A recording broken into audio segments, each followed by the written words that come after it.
Well, welcome to Corner Room Pipe Talk. As of this recording, it's Sunday evening. I'm sitting here right now on the couch watching the Packers and the Cowboys play. They just kicked off and got to celebrate again. Another win by the Bears. So that's 2 in a row going into the bye week. So that's exciting to go into the bye week on a positive note. So it's been a good Sunday here so far.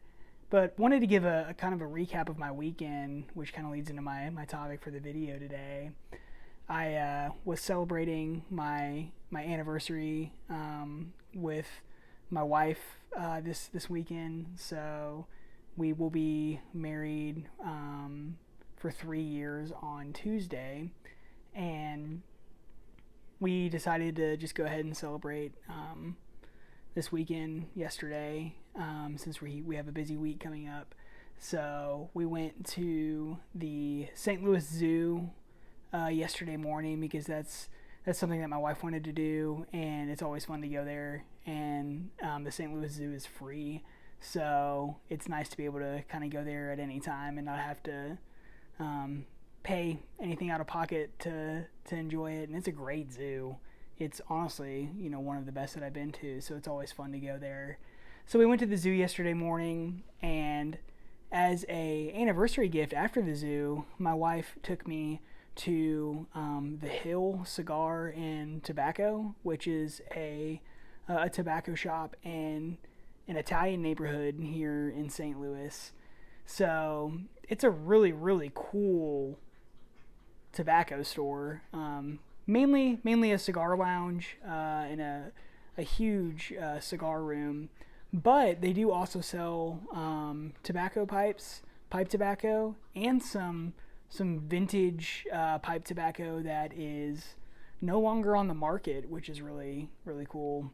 So they had some Rattrays blends, they had some Wessex blends, they had, what else did they have? They had some McClellan blends, and all of those are over like $75. So I did not purchase anything, but it was cool to see that they're able to stock some of those blends that are no longer on the market. And the owner of the store, who's also the blender of the in-house blends at that store, he was telling me that he has connections where he'll buy these off-market blends, and they're in high demand, obviously, because they're not currently in production. So I was pretty amazed by what they had there, and I'll have to make a video sometime just to show that store and show what they have there, because I think that'd be interesting for people to see. But yeah, so we went there, and as an anniversary gift, my wife was like, pick out some tobacco that you want. So I got a couple blends, got some Samuel Galwith Virginia Flake, and then I also got an in-house blend that they made, and it's called the Frogger, and I'll grab that real quick. It is a tribute blend to McClellan's Frogmorton.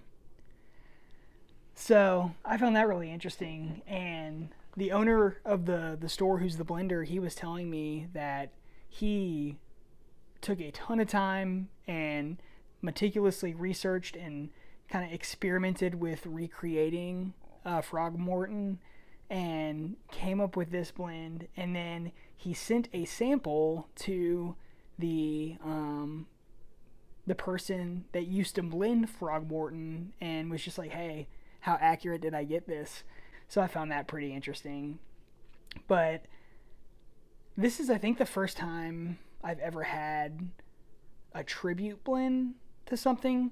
And I guess I just wanted to ask the question for you all, have you ever tried any tribute blends? And if you have, what are those blends? Are you able to easily purchase them? And overall, do you feel like tribute blends capture the essence of what the original blend was?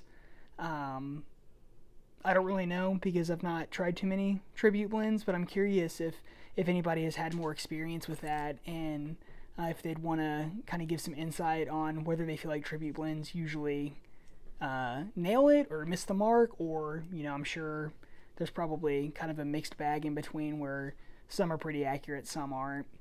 But I smoked the Frogger yesterday, and it was really, really good. And for anybody that doesn't know, Frogmorton, a McClellan blend, no longer on the market anymore, obviously. It's a Latakia mixture. It's got Virginias and Latakia in it, and very, very enjoyable smoke based off what I experienced with this tribute blend. Highly recommend it.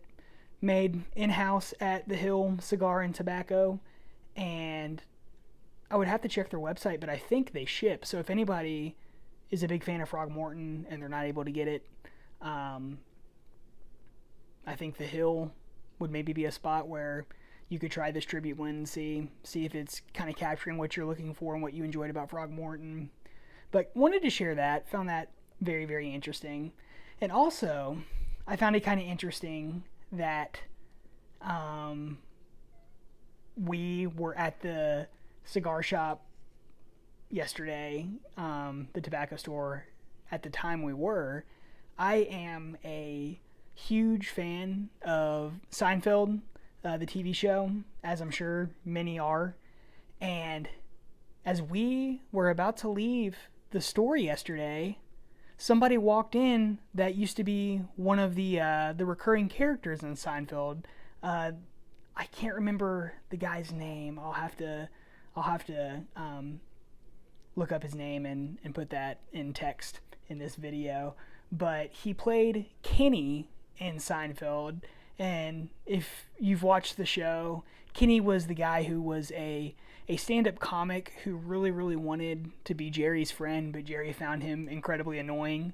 I think one of the most iconic episodes with Kenny is the Soup Nazi episode, where Kenny's trying to cut in line as Jerry's in line trying to get the soup, and Jerry is like, get out of here, like, I do not want to get in trouble with the Soup Nazi.